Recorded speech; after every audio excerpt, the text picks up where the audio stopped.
Welcome to The Newsworthy. All the day's news in less than 10 minutes. Fast, fair, fun, and on the go. Thanks so much for listening. Today, we'll talk about the U.S. suing AT&T and the 8 accusations against a TV host. Plus, a Trader Joe's recall, Uber's self-driving cars, and Mexico's #1 movie of all time. All that and more in less than 10 minutes. I'm Erica Mandy. Today is Tuesday, November 21st.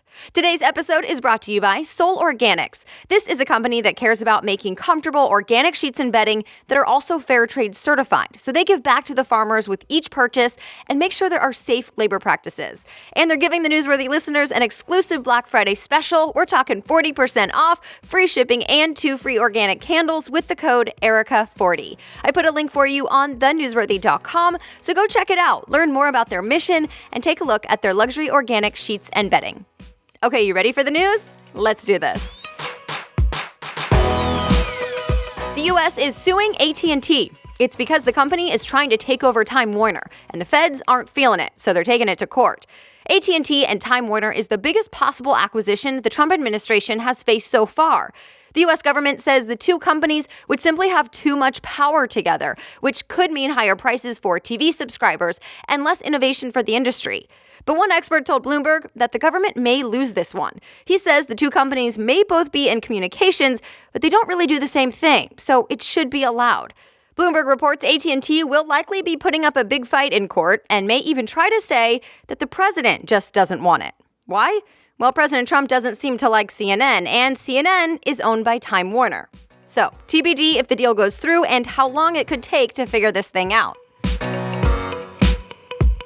The Keystone XL pipeline got a thumbs up from Nebraska, and that final vote cleared the way for the new part of the pipeline.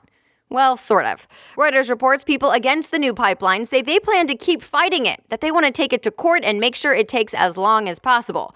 And the other thing to know about this, the company, TransCanada, didn't get its first choice for the route of the pipeline. Nebraska regulators approved a different route that's actually longer and more expensive.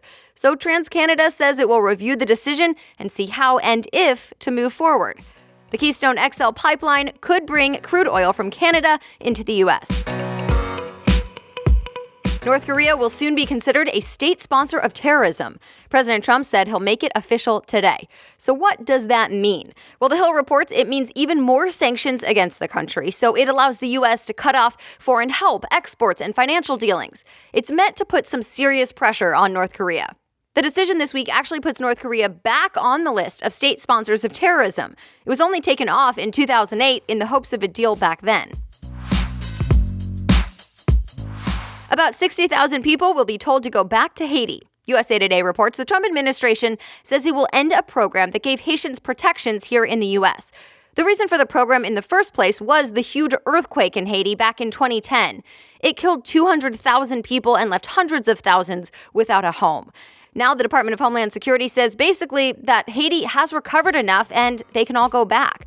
The program is set to end in 2019. TV host Charlie Rose is the latest person to face accusations of sexual harassment. The Washington Post reports 8 women came forward. They say Rose made unwanted advances like lewd phone calls and groping between the late 90s and 2011. They worked on his PBS talk show. Rose apologized and says he's embarrassed. He admitted to acting what he called insensitively, but says it's not all true. Charlie Rose is also on CBS This Morning and sometimes 60 Minutes, and now the LA Times says CBS suspended him. A second woman now says Senator Al Franken groped her in 2010.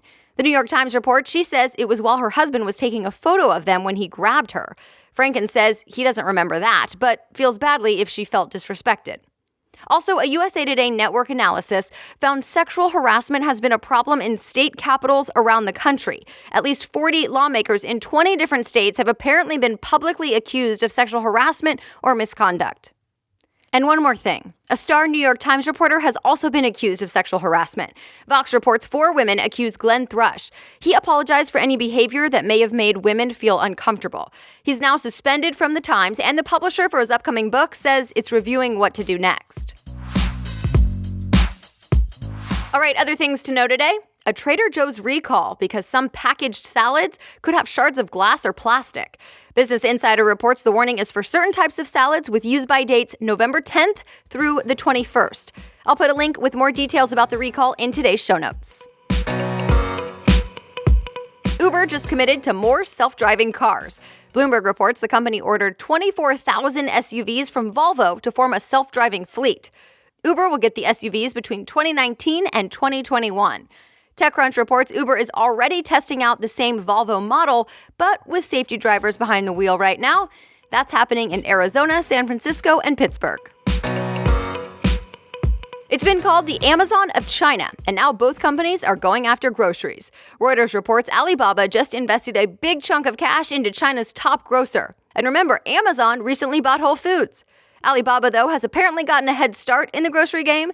CNBC reports Alibaba invested billions in the last couple of years in other brick-and-mortar stores, including high-tech supermarkets. Tomorrow, the movie Coco officially hits theaters in the U.S., and it's the first Pixar film to feature a minority character as the lead role.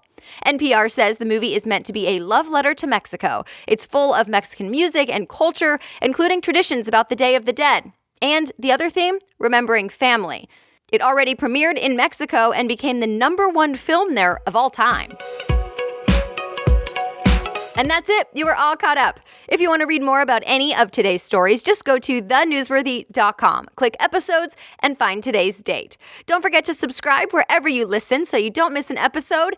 And as you're getting together with friends and family this week, I would love it if you would let them know about The Newsworthy. We won't be having a show on Thanksgiving, but we will be back with more news tomorrow by 4 a.m. Eastern Time. So until then, have a great day.